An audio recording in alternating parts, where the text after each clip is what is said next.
Welcome friends, this is going to be a quick video on why I personally prefer the soft top convertible to the RF MX-5. Now don't get me wrong, no matter which Miata you go with, you're going to absolutely love it. They are all going to be bliss to drive on a back road.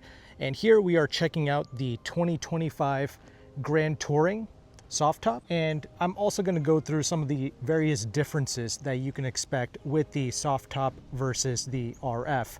Number one, if you're on a budget, the soft top is going to come in at a lower starting price because it has a lower trim level associated with it, known as the sport trim. That's the entry level model. It's going to be about $29,500. Now the cheapest RF that you can get, that's going to set you back $37,500. So naturally, because the RF costs more and because there is no entry-level sport model associated with the RF, you're going to be paying about $8,000 more as a starting price for the RF.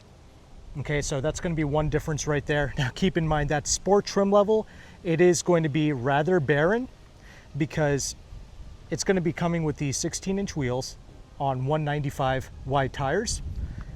These come with 17-inch wheels, 205 wide tires. But there's other things that the sport model is missing, like the limited slip differential. You can only get that with the Club and with the Grand Touring models like you see here. And another difference between the sport model and the rest of the lineup, well, it's going to be with the front windshield, apparently.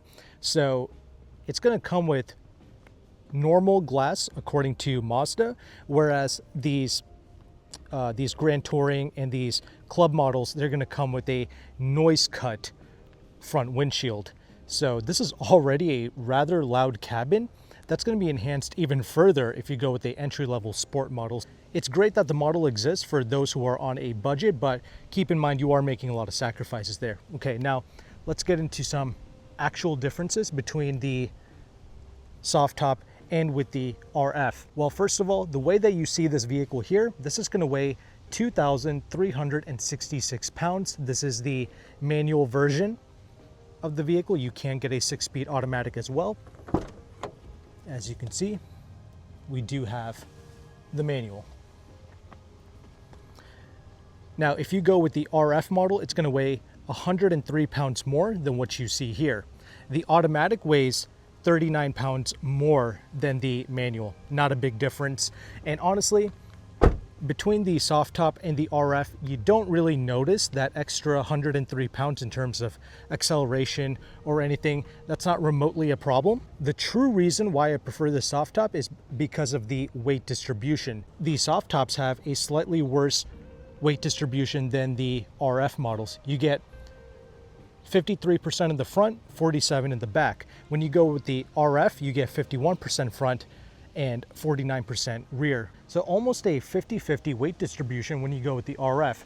Usually that's better, right? But the reason why I prefer this is because this is the most like tail happy MX-5 that you can possibly get.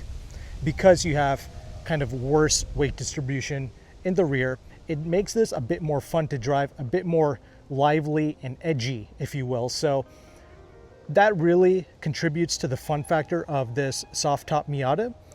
The RF, I mean, of course you can slide it if you want to, but it requires a bit more effort, a bit more momentum, if you will. These are obviously momentum cars. But the thing is, you know, you get a lot of speed in these vehicles. You do truly have to drive with more caution, right? Whereas you can reach the limits and slide this at a much lower speed, if you will. You can really just toss this around, slide it a bit more easily than the RF. So weight distribution, that is the number one reason why I personally prefer the soft top. Now you also get a bit more cargo capacity in the rear. I mean, it's pretty awful in these Miatas, but you do get a bit more trunk space here with the soft top as opposed to the RF. Okay, it's not like a real reason why I care, but you know, it is something to note. It's a good sized trunk for sure. It's not useless, but practicality, not exactly the reason why we are interested in these products, right? Now, advantages of getting the RF. Well, it is, in my opinion, a more exotic looking vehicle. And I have to say, every time I get a RF MX-5 to test, I do get more attention and more looks in the RF than I do with the soft top. So if you do care about that more exotic appearance, that more expensive look, then the RF is of course available to you. Now, some people ask if the RF is quieter than the soft top, like for grand touring purposes, for traveling. Honestly, it's maybe like a smidge quieter than the soft top. It's not a big difference on the inside. These vehicles are rather loud cabins for sure. Refinement is not a strong suit. So that's another reason why I caution people on going with the sport model, the pure base model. But yeah, you're gonna get thinner glass here, and well, the solidity of the cabin is excellent, but the refinement, not so much. But I don't necessarily say that in a bad way, because the loudness of the cabin, the wind noise, and some of the road noise that you get, it actually allows you to be more connected with this vehicle. I don't really think that's an obnoxious point regarding these vehicles, but yeah, if you care to know, the RF to my ear is maybe a smidge quieter. And another reason why I bring that up is because when you go with the club or the grand touring models, you do get the upgraded Bose audio system. And I have to say, it is a decent sounding system for sure. It's not bad, but unfortunately, due to how loud the cabin is, you can't really enjoy the audio system. But regardless, something else that people like to note is, being that this is a soft top, people can just, slice this up, right, if they wanted to. And that's not really an issue with the RF because it's truly a hard top. And you don't have to be as concerned about bird droppings and things of that nature when you go with the RF model. I'm sure you can apply some type of coating, even like a ceramic coating maybe, to these tops. You can comment below, let me know regarding that, but I think you are able to protect this a bit more if you wanted to. But yeah, bird droppings obviously not going to be an issue with the RF. Now, another reason why I personally like the soft top is because you get less of a blind spot in the rear than you do with the RF. The RF, whether you have the top up or down, because it's essentially like a target top, you always have this obnoxious blind spot. Don't get me wrong, this isn't great, but this is a bit more manageable than the RF, if you will. RF is also an electric hardtop, and usually you would think that that's a convenience, right? Because you have to manually put this down, but watch this. This is so easy to put back. I mean, it literally takes a moment for that soft top to go back. So for once, having the soft top is more of a convenience to put up and down. And as you can see, a lot easier to see out the back compared to an RF. Obviously, both vehicles have the seat in the way, but I'm just saying, I, for whatever reason, find this to be a bit easier to drive. Obviously, really easy with the top down. Again, I am not a hardtop hater. I do still like the RF. I think it looks great, very exotic and premium. Of course, there's no real issues with the drive. It's nimble, it's bliss, it's exciting, it's still fun to drive. So all of the important things still stand with the RF, but visibility out the back and the ease of putting this top up and down and the weight distribution, those are some of the main reasons why I personally prefer the soft top over the RF.